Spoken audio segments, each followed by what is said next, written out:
Hola, buenos días a todos. Mi nombre es Yara Victoria Cortese, yo soy residente de tocoginecología del Hospital Militar Central 601 y la clase que me tocó compartirles el día de hoy es sobre amenorrea.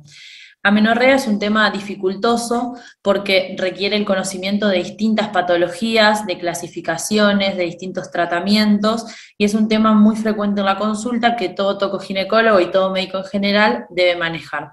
Primero vamos a empezar definiéndola. Según las distintas sociedades argentinas o internacionales, la definen como la ausencia de sangrado menstrual. Esta ausencia de sangrado tiene distintos tiempos. La mayoría de los lugares lo considera en 3 meses, es decir, 90 días, pero hay ciertos lugares que la consideran de 3 a 6 meses. También, por ejemplo, la SEO del 2013, la definición que tenemos acá, nos habla de que en realidad no es una patología en sí, sino que es la ausencia de sangrado menstrual, es decir, es un signo, y es una manifestación clínica de un trastorno subyacente, es decir, hay algo que nos está causando esa falta de sangrado, y tenemos que saber qué es, cuál es la causa para así poder tratarla. Bueno, luego la clasificación, a grandes rasgos, la amenorrea se clasifica en primaria y en secundaria. Primero empezamos por la amenorrea primaria, que es la ausencia de menstruación en alguien que nunca ha tenido menstruación, es decir, se va a dar más que nada en la adolescencia.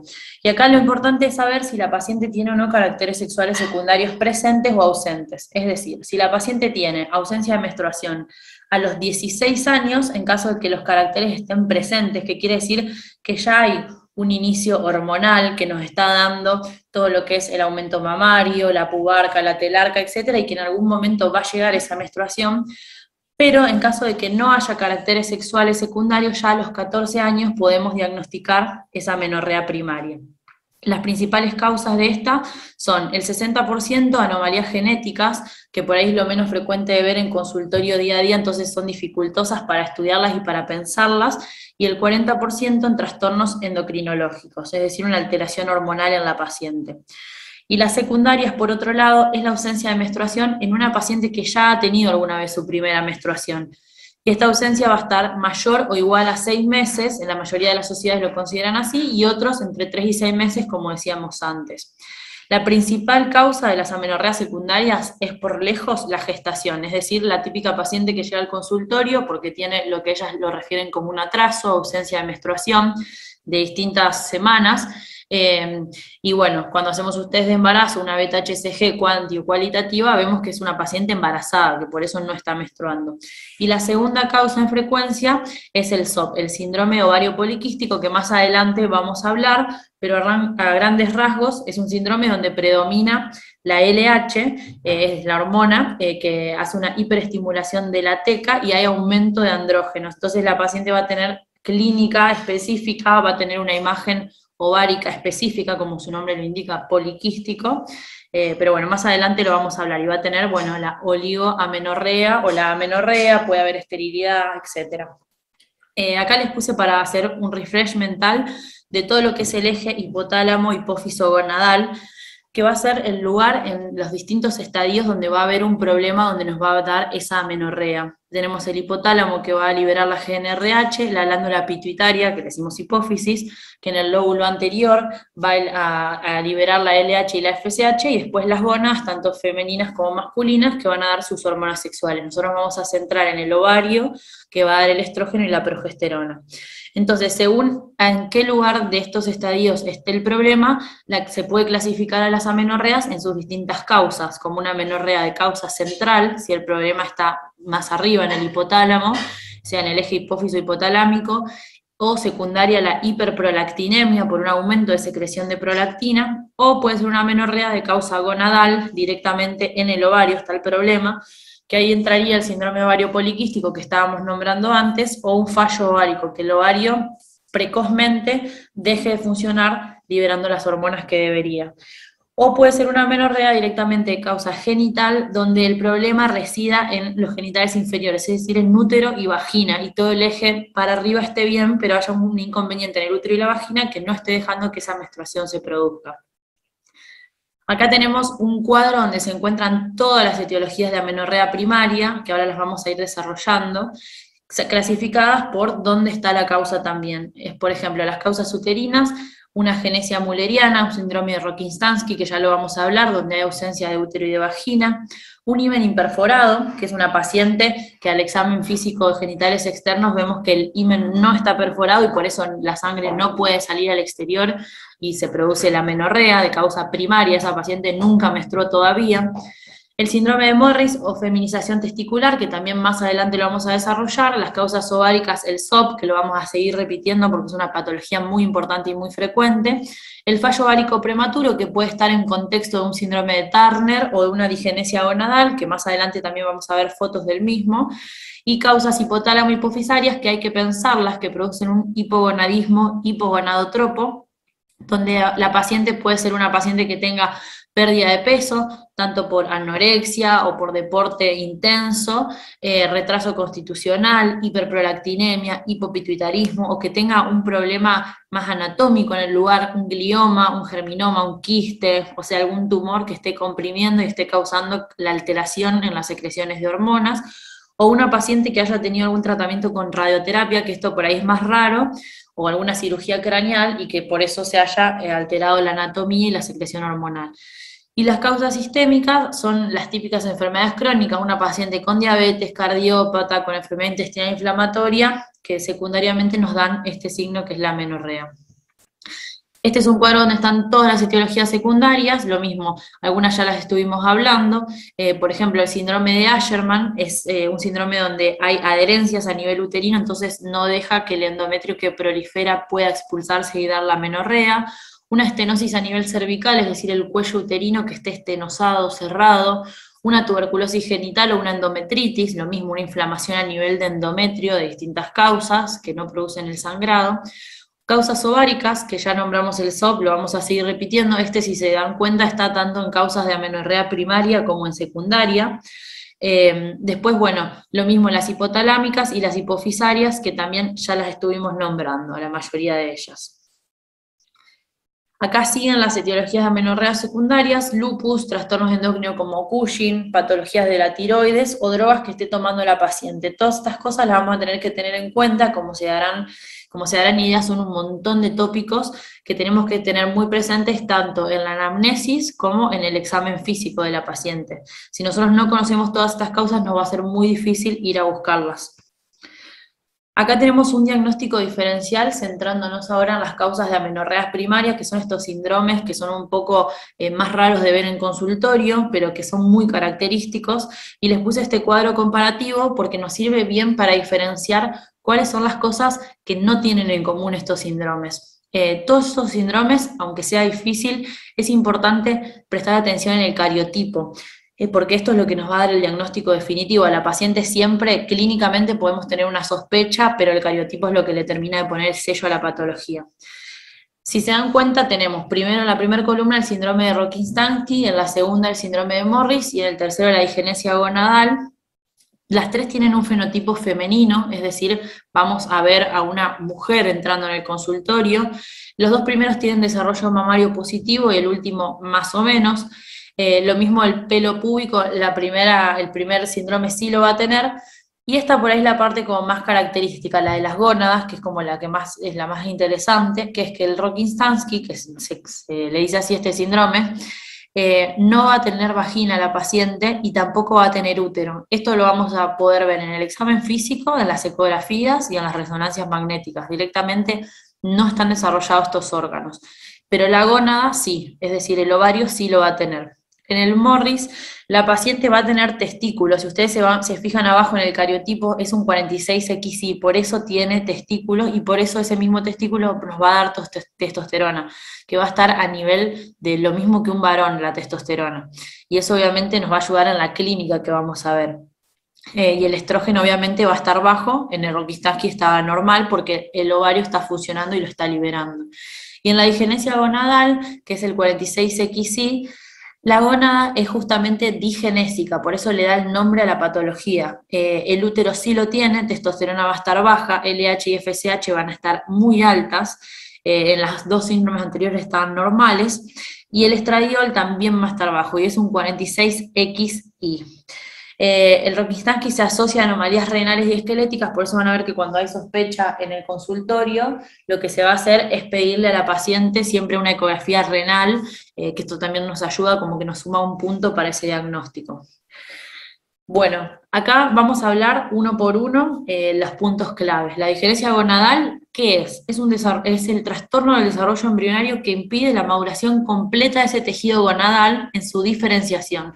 Es decir, embriológicamente la gónada no puede desarrollarse, no puede madurar su tejido para terminar de ser gónada y poder dar las hormonas que debería dar.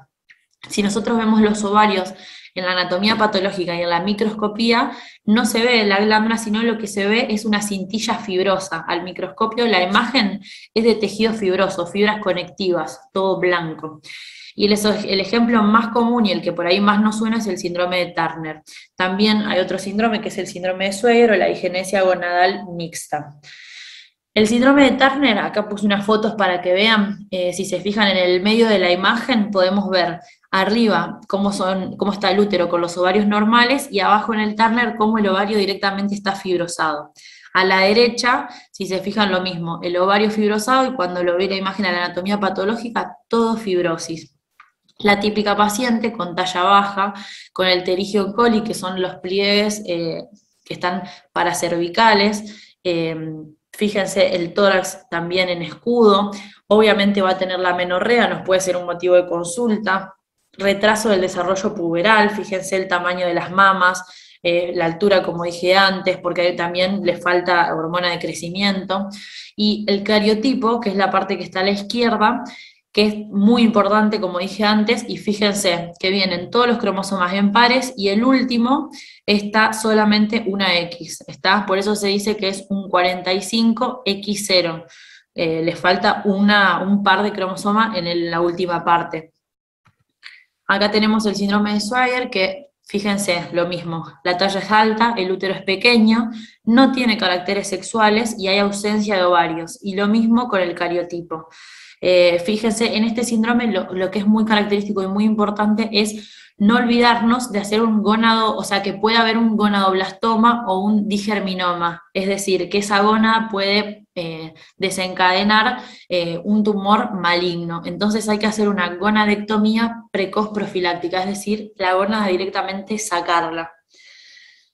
Bueno, acá tenemos en segundo lugar las causas, está el síndrome de Rokitansky, que fíjense a la derecha lo mismo, como es un aparato genital femenino normal, y en este síndrome desaparece la mayoría de los órganos, todo lo que es vagina y útero y trompas, y lo que queda son los ovarios, es lo único que tiene. ¿Y cuál es la causa? Hay una alteración en la permeabilización de los conductos de Müller también. Embrionariamente hay un problema, entonces no se terminan de generar esos órganos, y obviamente se imaginarán que esta paciente jamás puede menstruar si no tiene un útero con un endometrio en su interior que prolifere y que se expulse en la menstruación. Y abajo lo que nombramos del himen imperforado, fíjense, esto es, imagínense a una adolescente en posición ginecológica, donde se ven los genitales externos, ahí tenemos arriba el clítoris, los labios mayores y menores, y fíjense cómo directamente el himen está como cerrado, sin perforación, y acá justamente les busqué esta imagen porque se ve lo que se llama hematocolpos, es decir, el sangrado sí se produjo, pero está ocluido a la salida, entonces se acumula y genera mucho dolor. Y el tratamiento quirúrgico se hace directamente la apertura del himen. Bueno, después tenemos el síndrome de Morris, que viene en tercer lugar, que también se le llama feminización testicular. En esto hay ausencia de útero, trompas y ovarios, y la paciente, que nosotros la vemos como un fenotipo femenino, si le vamos a hacer la palpación a nivel inguinal, puede ser que tactemos testículos que no están descendidos, ¿está? Hay una insensibilidad del órgano diana a los andrógenos, esos testículos secretan testosterona, y esa testosterona después se puede metabolizar en forma externa a estrógenos, perdón, y eso es lo que va a dar el desarrollo mamario, por eso la paciente tiene mamas desarrolladas. Y toda la ausencia de los órganos que estuvimos nombrando se da por causa de la secreción del factor de inhibidor mulleriano. Acá tenemos las amenorreas secundarias, que ya dijimos las causas anteriormente y dijimos que la más frecuente era la gestación, por eso elegí esta foto para que nos acordemos siempre de eso, y un cuadro de diagnósticos diferenciales, de qué vamos a hacer con una paciente que sospechamos que tiene una amenorrea secundaria. Entonces viene una paciente al consultorio que nos dice, doctora, yo siempre menstrué todos los meses, 5 días cada 28, etcétera, pero hace, por ejemplo, no sé, 2 meses que no menstruo. Entonces, primero lo que hacemos es una prueba de embarazo, una beta-HCG, la hormona del embarazo. Si es positiva, directamente ya diagnosticamos en mayor frecuencia una gestación. Después, obviamente, pediremos una ecografía, veremos si el embrión está normoimplantado, si está intrauterino, etcétera, para ver si es, que puede ser un embarazo intrauterino o no, puede ser un coriocarcinoma que nos esté liberando la hormona, y no hay que confundirlo, aunque es mucho menos frecuente. Si esa hormona nos da negativa, seguimos buscando en nuestro cuadro. Vamos a ir a determinar la TSH y la prolactina, porque acuérdense cuando vimos las etiologías que dijimos que tanto las alteraciones tiroideas y las alteraciones de aumento de prolactina, si están alteradas, provocan amenorreas. Entonces ahí hay que ver cuál es la causa de por qué estas hormonas están aumentadas y vamos a ir haciendo los distintos diagnósticos. Si estas hormonas dosadas obviamente en sangre vienen normales, ahí vamos a hacer un test de progesterona.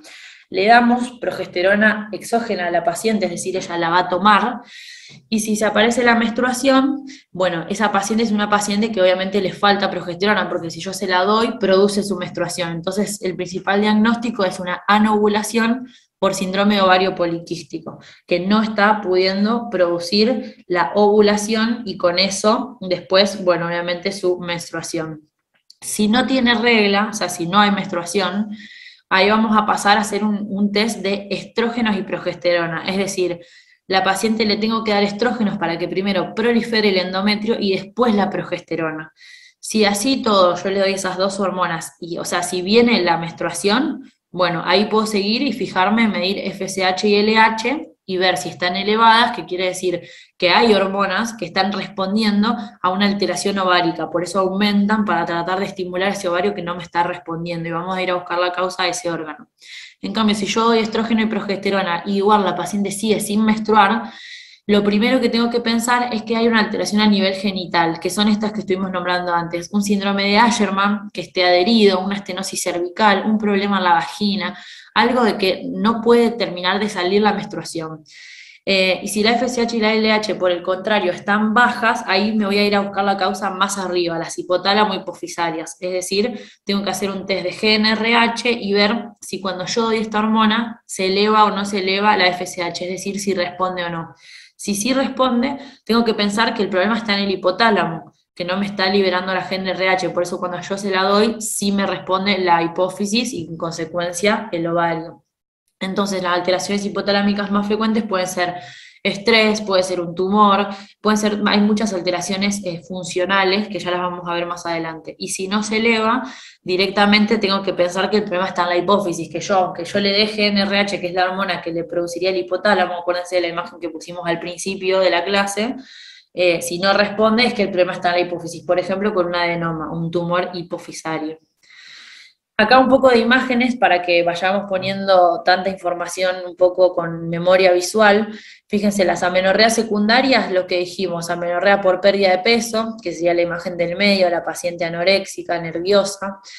Sí o sí necesitamos que haya una cierta cantidad de tejido graso, de masa grasa, para que la paciente pueda producir las hormonas y pueda producir su menstruación. Después, el ejercicio extremo, fíjense, las atletas, las deportistas de élite que hacen demasiado ejercicio suelen cursar con baja menstruación, y el estrés, está el estrés laboral, el estrés de cualquier persona que esté cursando con estrés, que hay también como que hormonalmente un desequilibrio que hace que no se produzca la menstruación. Acá un poquito del SOP en imágenes, que ya lo estuvimos nombrando, el síndrome de ovario poliquístico, como su nombre lo indica, fíjense, en el útero este que pusimos en la imagen, a la derecha hay un ovario normal y a la izquierda el ovario, que si yo lo corto transversalmente, muestra toda una corona radiada, que se le dice llena de quistes, ¿está? Son todos, por eso se llama poliquístico. También les puse una imagen a la ecografía, cómo se ve, porque es la que nos va a hacer el diagnóstico. En la ecografía lo que vamos a, se buscan dos parámetros, o que el volumen ovárico sea mayor a 10 centímetros cúbicos, o que haya 12 o más folículos, que tienen que medir de 2 a 9 milímetros. Igual esto es algo más específico, pero eso forma parte del diagnóstico, junto con la clínica que va a tener la paciente, que como dijimos, hay aumento de andrógenos, entonces la clínica va a ser hirsutismo, acné, alopecia, todo por aumento de testosterona, que también lo podemos medir en el laboratorio. Y bueno, la oligo o la anovulación, que son todos los trastornos menstruales y de fertilidad alterada, esterilidad o subfertilidad, que también lo estuvimos hablando. Esto, acuérdense que puede dar o causas de amenorrea secundaria, que es lo más frecuente, ¿está? Después también tenemos la disfunción ovárica, que bueno, también lo estuvimos hablando ya, esto puede dar una amenorrea o primaria o secundaria, sangrados infrecuentes, acné, hirsutismo, irregularidad menstrual, que está influenciada por la insulina y por las gonadotrofinas, por exceso de andrógenos, etcétera. Fíjense en las fotos el acné y el hirsutismo, es el aumento de ese vello púbico en zonas que normalmente son masculinas.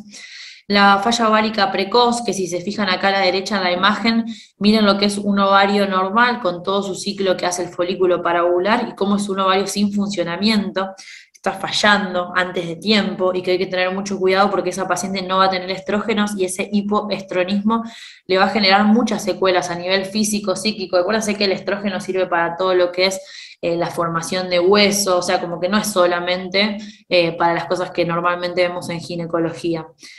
Este fallo ovárico hay que ver si es algo hereditario, si hay alguien en la familia que también lo tiene, si la paciente tuvo algún tóxico a nivel gonadal, si tuvo alguna vez algún tratamiento con quimio, con rayos en ese lugar. Siempre hay que cuidar todas las glándulas de los rayos y obviamente las repercusiones que va a tener además van a ser las reproductivas y este dato es importante, un aumento de la mortalidad del 2%. Son pacientes las que tenemos que tenerle bien, o sea, bien seguidas de cerca.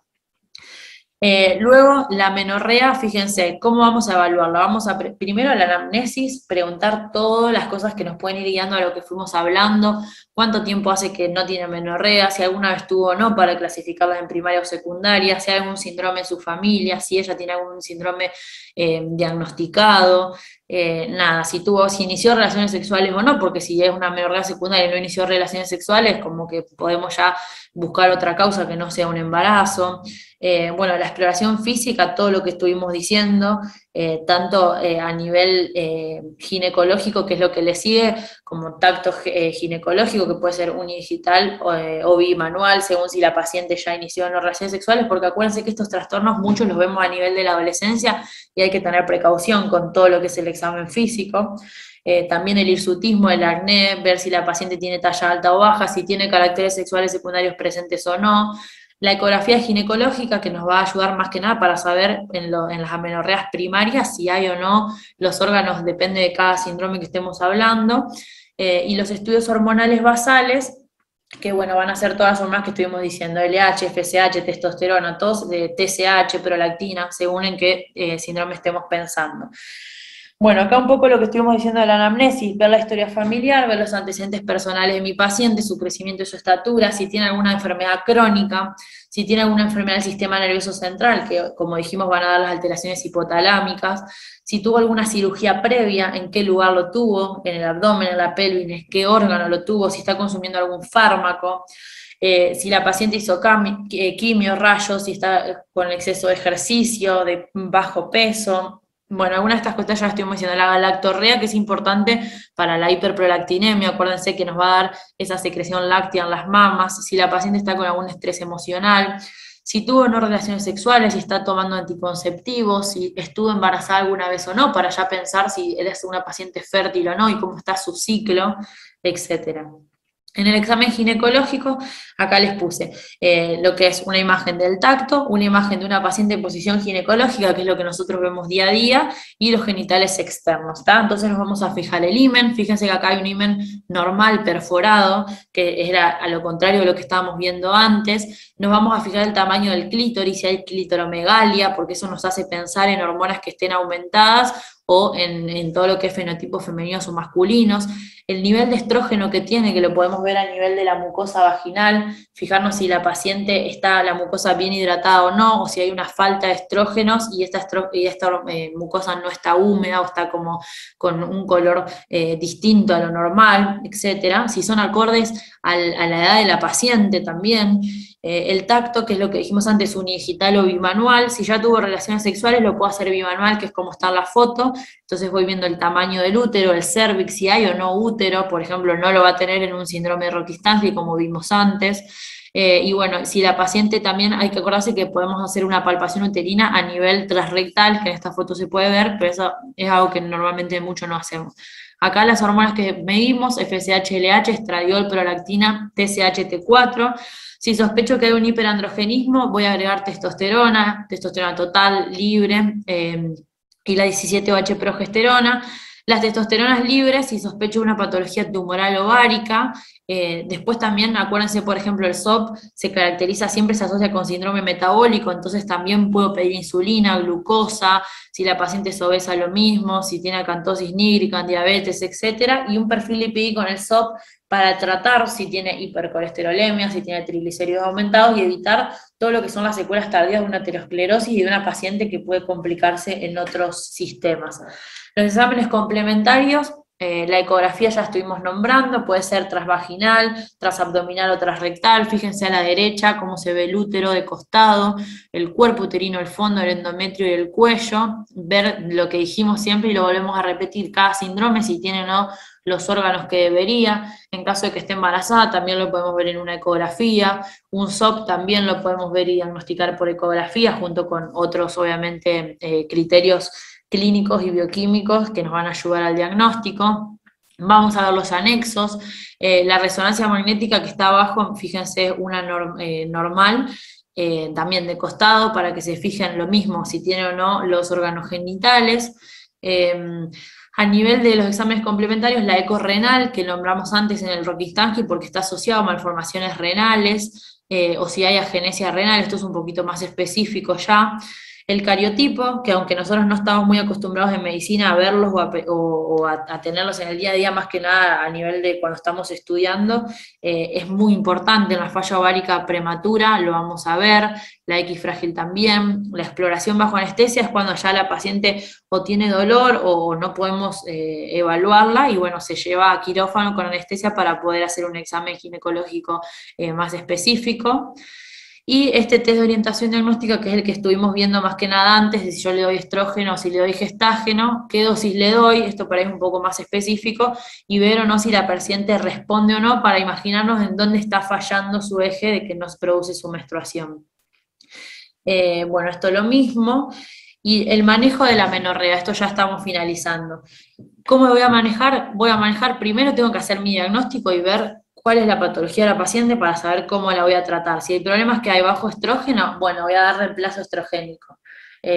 Si la paciente tiene útero presente, siempre hay que acordarse que el estrógeno va acompañado de un gestágeno para estar equilibrado y evitar que haya una hiperplasia endometrial, o sea, que el endometrio crezca, crezca, crezca y que no haya ninguna hormona que esté como parando ese crecimiento y generando la menstruación. Si la paciente tiene Turner o talla baja, es importantísimo la hormona de crecimiento, y cuanto antes la demos mejor para que la paciente logre su mayor desarrollo físico que esté a su alcance. La gonadectomía, que ya lo dijimos, para prevenir todo lo que son los tumores a nivel gonadal. Si hay ausencia de caracteres sexuales secundarios, dar estrógenos, porque es una paciente que los va a necesitar para el desarrollo mamario y genital, y esto va a influenciar el resto de su vida, hay que darlo en el momento ideal. Si la paciente no tiene si ya los tiene a los caracteres, ahí sí le puedo dar ACOs, o sea, anticonceptivos hormonales. Si hay un trastorno de estrés, de nutrición, de ejercicio, bueno, voy tratando el problema que hay. Son cambios más psicoambientales, mejorar el peso de la paciente, evaluarla a las 6 a 12 meses, ver si cuando aumenta de peso empieza la menstruación o si hay alguna otra cosa que no nos estemos dando cuenta. El hirsutismo y el acné, que es algo hiper importante y que a las adolescentes lo tienen mucho en cuenta, se puede tratar fácilmente con anticonceptivos con gestágenos antiandrogénicos, con lo que es Dienogest, que eso va a ayudar a que disminuya el acné, disminuya el hirsutismo, y también todo un tratamiento cosmético dermatológico conjunto. En el SOP lo más importante son los cambios de hábito de vida de la paciente, que haga ejercicio, que haga dieta, prevención de todo lo que son las enfermedades cardiovasculares. Después también puedo asociar metformina si la paciente tiene insulinoresistencia. Y acá un poquito de fotos, fíjense a la izquierda, una cirugía de perforación de himen, en el medio la gonadectomía, fíjense los testículos fuera de la cavidad, el ejercicio físico, los anticonceptivos, la dieta, si la paciente es anoréxica, obviamente asociado a psicología. Y bueno, más o menos eso es la clase que dimos hoy. Acá un poco de la bibliografía, me basé en protocolos de SEGO, de FASGO, bueno, en el libro de tocoginecología de Testa y de Gori, y bueno, las pacientes que vemos nosotros día a día en la consulta. Espero que les haya gustado. Si tienen alguna duda, nos la hacen llegar.